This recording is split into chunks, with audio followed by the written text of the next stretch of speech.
करी गई। CSIR, NEET, NEET, PG, CUET ये सब डिले हुए और कैंसिल हुए।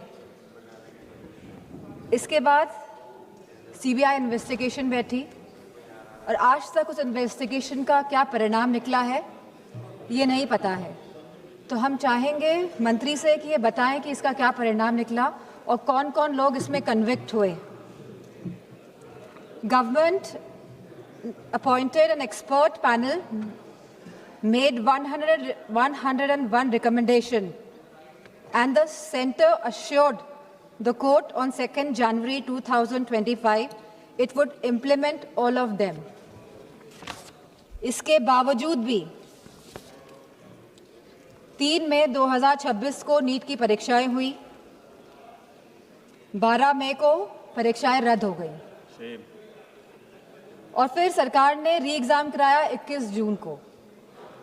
लेकिन सवाल इस बात का है कि जब 2024 में कानून बिल पास हो गया था तभी भी ये लीकेज क्यों हुई?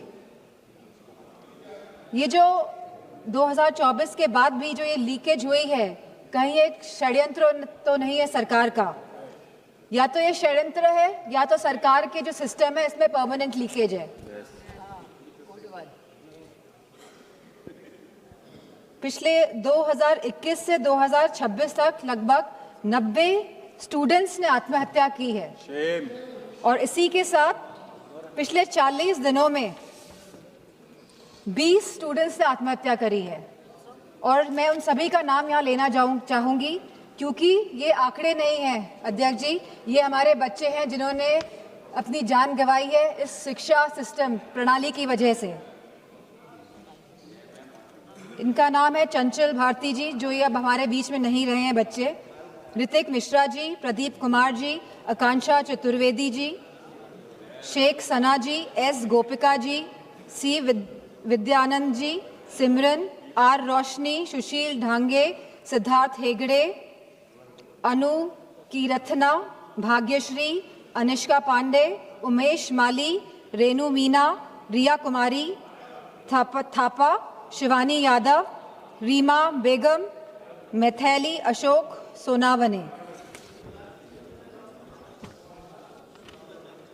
आज हम सब इसी के साथ सलाम करते हैं, सराहना करते हैं, प्रशंसा करते हैं हमारे युवाओं की, हमारे छात्रों की, हमारे जेनजी की, उनकी हौसले की, उनकी हिम्मत की, जो इस शासन से, इस प्रशासन से डरे नहीं, जिन्होंने मुकाबला किया अहंकारी सरकार के आगे।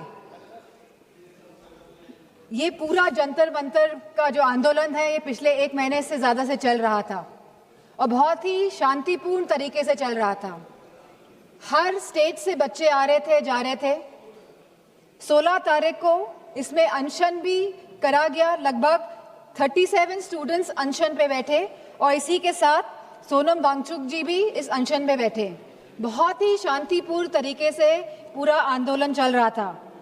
समाजवादी पार्टी को पूरा समर्थन था इस आंदोलन का और मैं कहना चाहूँगी कि हमारे सभी युवा समाजवादी पार्टी के सांसद इस आंदोलन में गए, शरीक होने गए और ये कोई पॉलिटिक्स करने नहीं गए थे। जितने भी हमारे युवा सांसद और जितने भी सांसद और MLA गए थे, क्योंकि हम साथ खड़े होना चाहते थे इस देश के युवा के लिए, उनके हक के लिए, उनके अधिकार के लिए। इसीलिए हम सब जंतर मंतर पहुंचे। 18 जून को मैं भी जंतर मंतर गई, वहाँ पे सोनम वांगचुक जी से मिली जो आंदोलन में बैठे थे, जो बिना कुछ खाए पिए, जहाँ उनको 16 दिन हो गए थे, अनशन पे बैठे हुए थे सभी बच्चे और सोनम वांगचुक जी। लेकिन 18 जुलाई को सरकार ने क्या किया?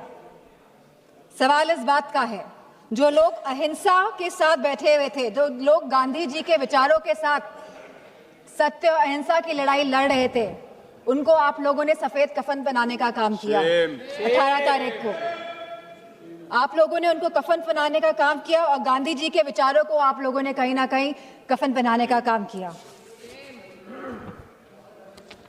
इस देश में लोकतंत्र तो है, लेकिन वाकई में क्या स्वतंत्रता है? सवाल इस बात का है आज। जिस तरह बच्चे आए 20 जुलाई को, और कहां से नहीं आए, हर प्रदेश से बच्चे आए, यूपी हो, बिहार हो, तमिलनाडु हो, आसपास के मध्य प्रदेश हो, सभी स्टेट से, बॉम्बे हो, सभी स्टेट से, सभी प्रदेशों से बच्चे आए, क्योंकि वो सब अपनी एकता दिखाना चाहते थे।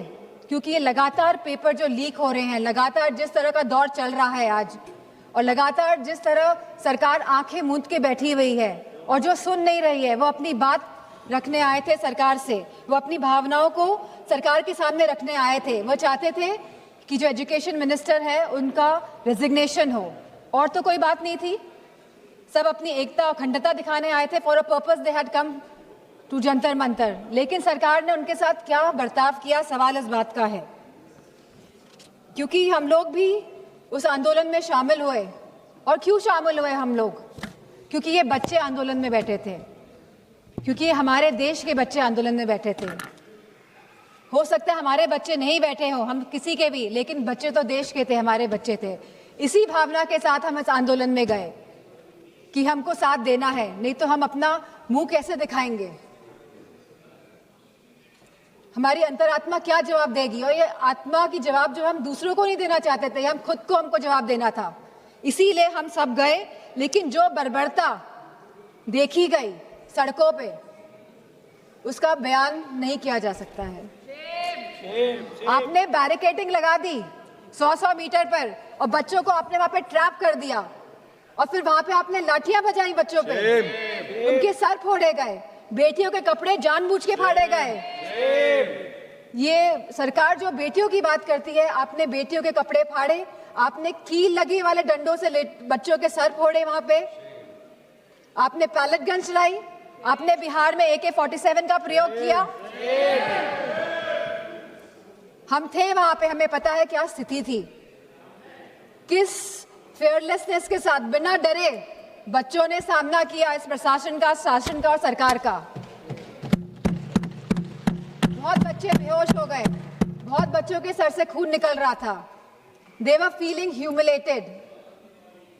I could feel their pain because I was there. और मैं समझती हूँ जितने भी लोगों ने, जितनी भी माताओं ने, और मैं समझती हूँ पुरुषों ने भी ये रील्स देखी है इंस्टाग्राम में, सोशल मीडिया के माध्यम से, जो भारतीय जनता पार्टी के लोग छुपा नहीं पाए अपनी गोदी मीडिया द्वारा। तो सबका दिल कहीं ना कहीं आहत हुआ। सबको चोट पहुंचाने का काम भारतीय जनता पार्टी की सरकार ने किया है इस आंदोलन को लेके। और जिस तरह से बेटियां इस ट्रॉमा से गुजरी हैं, वो बोल नहीं पा रही थी ठीक से, वो सांस नहीं ले पाई थी ठीक से। जिस तरह से आपने छातियों पे बच्चों का वार किया है, मैं समझती हूँ कहीं ना कहीं आप सबके आगे तो आएगा ही है, कोई भूलने वाला है नहीं। यहाँ पे लोग इमरजेंसी की बात करते हैं, 50 साल पहले इमरजेंसी लगी थी और आज भी इमरजेंसी की बात होती है। लेकिन इमरजेंसी अगर वाकई में आप लोगों को देखनी थी तो आप आते हो सड़कों में, देखते कि इमरजेंसी क्या होती है। जहाँ बच्चे खून पसीना बहा रहे थे सड़कों पे, वहां पे आप सब लोग बहुत ही महफूज तरीके से बैठे हुए थे संसद के अंदर। और यहाँ पे बहुत सारे सांसद जो पता नहीं क्या क्या बयान दे रहे हैं बच्चों के लिए, अभद्र भाषा का प्रयोग कर रहे हैं। और साथ में एक सांसद तो आए थे, कह रहे थे कि बहुत ही अराजक तत्व थे।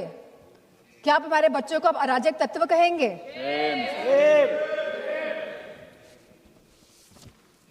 यहाँ पे जो सांसद है वो तो डर के मारे इधर से उधर हो रहे हैं। सरकार को डिलिमिटेशन बिल पास कराना है तो दबाव बनाया जा रहा है सब पे कि आप इधर हो जाइए, आप उधर हो जाइए। लेकिन आप लोग बच्चों पे कोई दबाव नहीं बना पाए। और हमें बहुत फक्र है इस बात का कि हमारे बच्चे झुके नहीं आपके आगे, इस सरकार के आगे नतमस्तक नहीं हुए। आप लोग तो अमेरिका वालों के सामने नतमस्तक होके आ गए। लेकिन हमें फक्र है कि हमारे बच्चे लड़े और इस लड़ाई को जीते। और मुझे खुशी इस बात की है कि समाजवादी पार्टी पूरी तरह से यूथ के साथ, छात्रों के साथ खड़ी रही और आगे भी हमेशा खड़ी दिखाई देगी।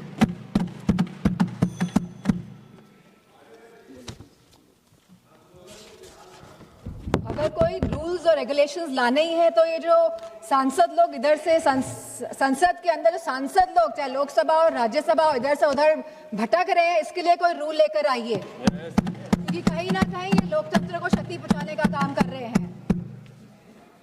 और आज जिन बच्चों का खून बहा है, जो बच्चे आहत हुए हैं, जिन बच्चों के साथ बहुत ही गंदा व्यवहार किया गया है सरकार द्वारा, चाहे वो बीजेपी के सभी सांसद हो, चाहे उनके अलायंस पार्टनर हो, सारे लोग ये जिम्मेदार हैं।